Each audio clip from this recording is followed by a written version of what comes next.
Neige sur les massifs, froid arctique en approche, température en chute libre sur une grande partie du territoire. Voilà ce qui nous attend dans les prochains jours. J'y ai analysé les derniers modèles de Météo France, le modèle Arpège ainsi que les données du Centre européen ECMWF. Et ce qu'ils montrent mérite votre attention.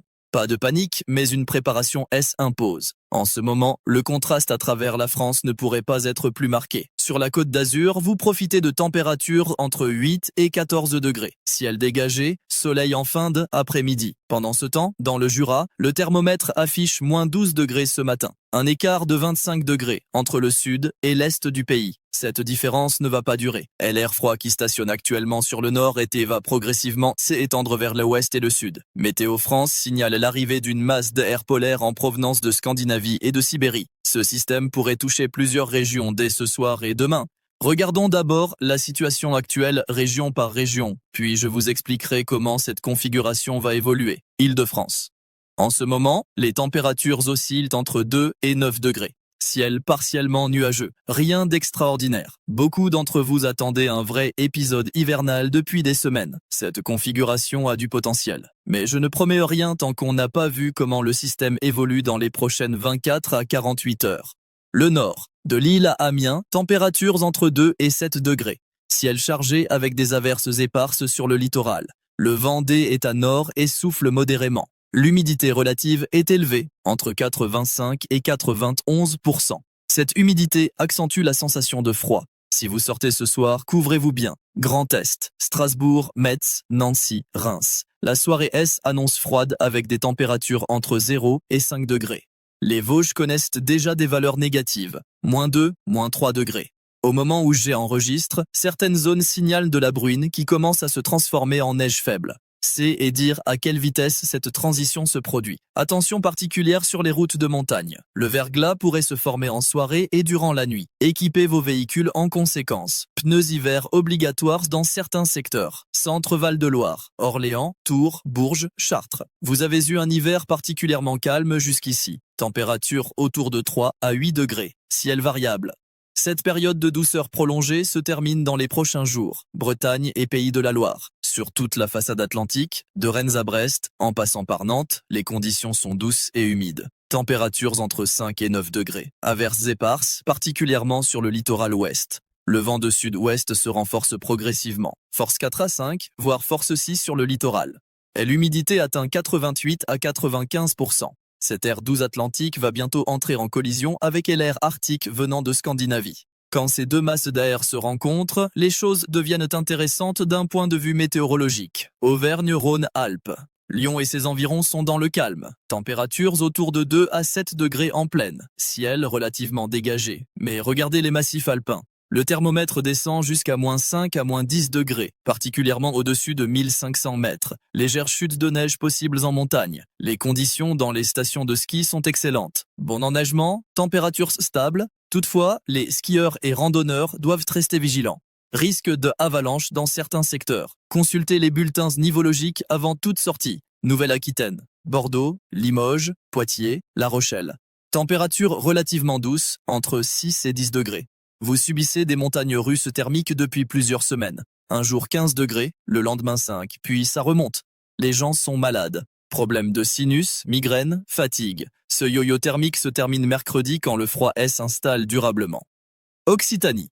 De Toulouse à Montpellier, en passant par Perpignan et Nîmes, cette soirée S annonce plutôt agréable. Température entre 7 et 12 degrés. Ciel peu nuageux. Près des Pyrénées, il fait plus frais avec des températures de 0 à 5 degrés. Chute de neige possible au-dessus de 1200 mètres. Provence, Alpes, Côte d'Azur. Marseille, Nice, Toulon, Cannes, Avignon. Vous bénéficiez des températures les plus clémentes de France ce soir. 8 à 14 degrés. Ciel dégagé. Le Mistral peut souffler fortement par endroits, notamment dans la vallée du Rhône. Rafales atteignant 40 à 60 km/h.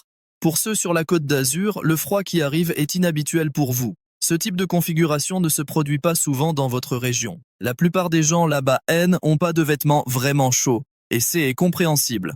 Plusieurs couches fines fonctionnent mieux que des. Essayez de trouver une doudoune au dernier moment. Corse, Ajaccio, Bastia. Température sur le littoral entre 9 et 13 degrés. Ciel partiellement nuageux. Dans les montagnes centrales de l'île, le thermomètre descend entre 0 et 4 degrés. Possible chute de neige légère. La mer Méditerranée reste relativement calme. Maintenant, parlons de ce qui arrive. Cette masse de air polaire en provenance de Scandinavie et de Sibérie. Le modèle Arpège de Météo France montre une dépression qui se creuse au-dessus de la mer du Nord. Cette dépression va pomper l'air arctique vers le sud. Le modèle ECMWF est en accord avec cette analyse. Le GFS américain suggère un timing légèrement différent, mais la tendance générale reste la même. Voici ce que je vois dans les données. Une chute des températures de 5 à 10 degrés en moins de 24 heures sur la moitié nord du pays. Les régions de l'Est sont déjà dans le vif du sujet.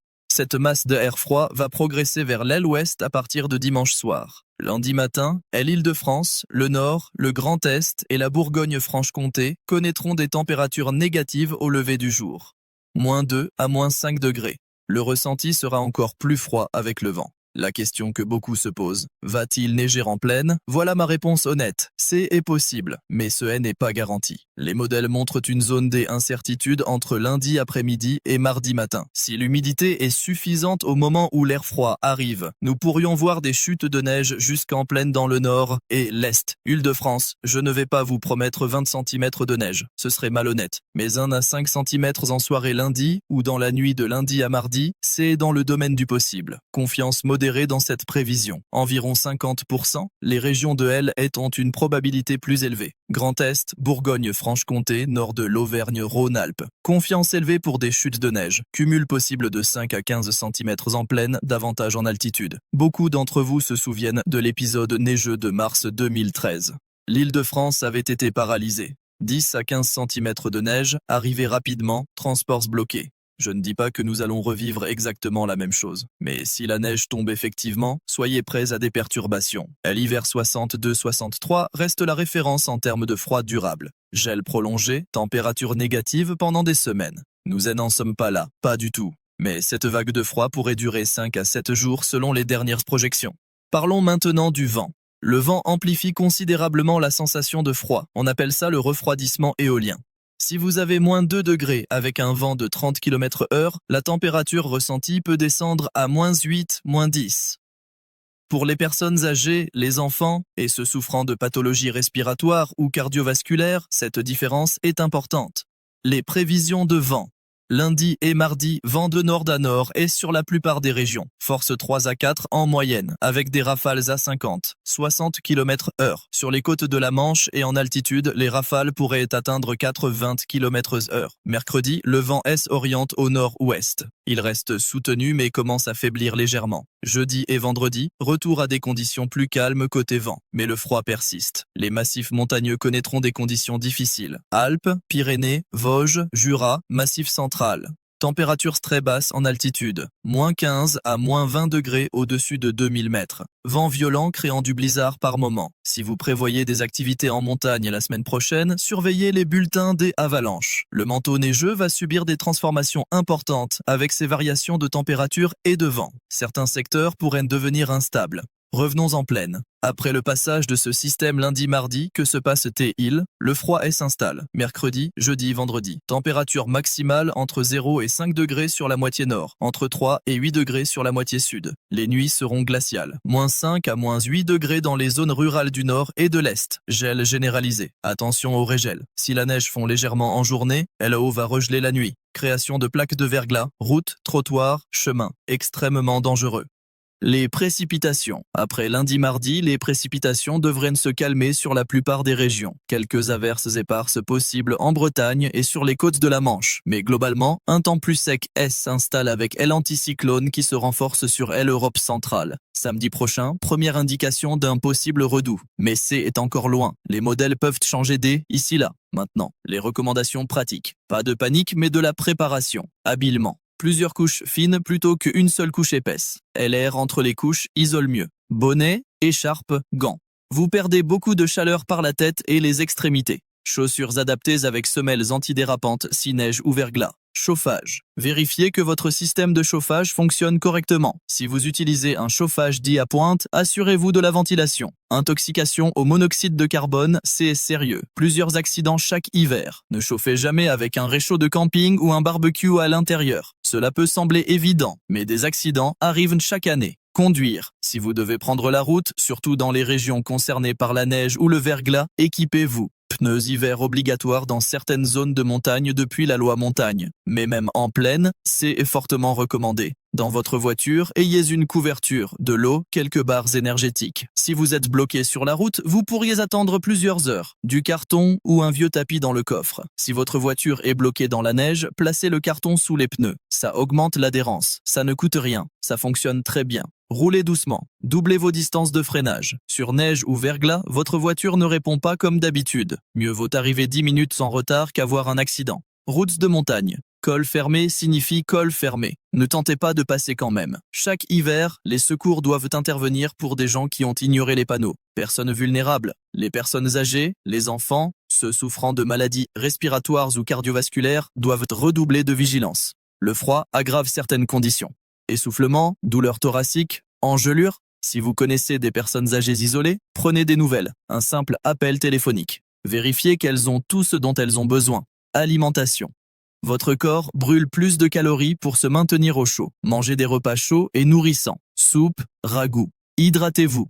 On pense moins à boire en hiver, mais la déshydratation reste un risque. Animaux.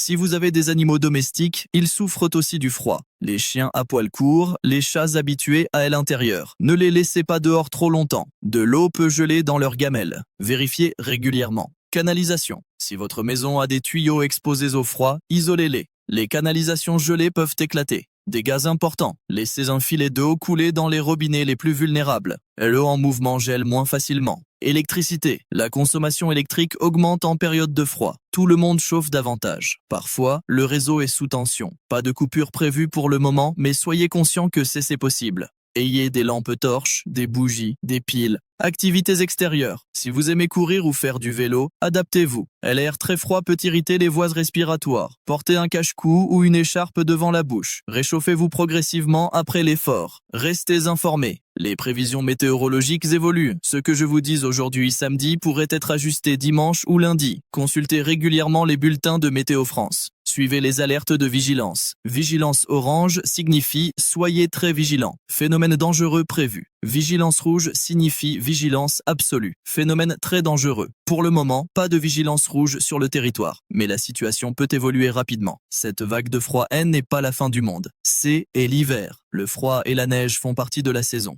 Nous avons les moyens de nous préparer et de traverser cet épisode sans problème majeur. Vous avez vu pire. Beaucoup d'entre vous se souviennent de l'hiver 62-63, des mois de gel ou les tempêtes de décembre 99. Lothar et Martin, rafales à plus de 200 km/h, 92 morts, dégâts historiques. Cette situation ne compare pas à ces événements extrêmes, mais elle mérite quand même votre attention et votre préparation. Un dernier point sur l'incertitude. La météorologie n'est pas une science exacte. Les modèles nous donnent des tendances, des probabilités, mais la nature fait parfois des surprises. Je vous ai dit qu'il y avait 50% de chances de neige en plaine en Île-de-France. Ça signifie qu'il y a aussi 50% de chances que ça ne se produise pas, ou que ça se produise différemment, plus tôt, plus tard, plus au nord, plus au sud. Mon travail n'est pas de vous dire avec certitude absolue ce qui va arriver. Mon travail est de vous donner la meilleure information possible avec les données disponibles.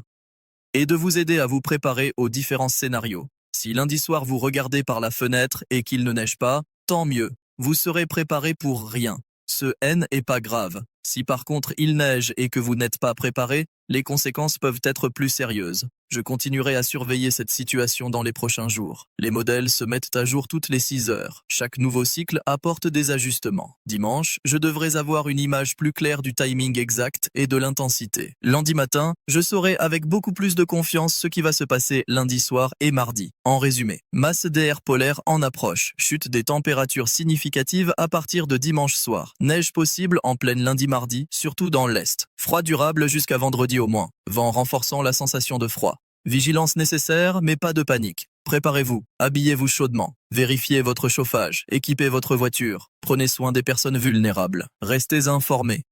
L'hiver, c'est aussi de beaux moments. Le paysage sous la neige, le plaisir de rentrer au chaud après une promenade dans le froid, une soupe fumante, un bon repas. Profitez tout en restant prudent. Voilà pour cette analyse détaillée. Je vous tiendrai informé dans les prochaines éditions.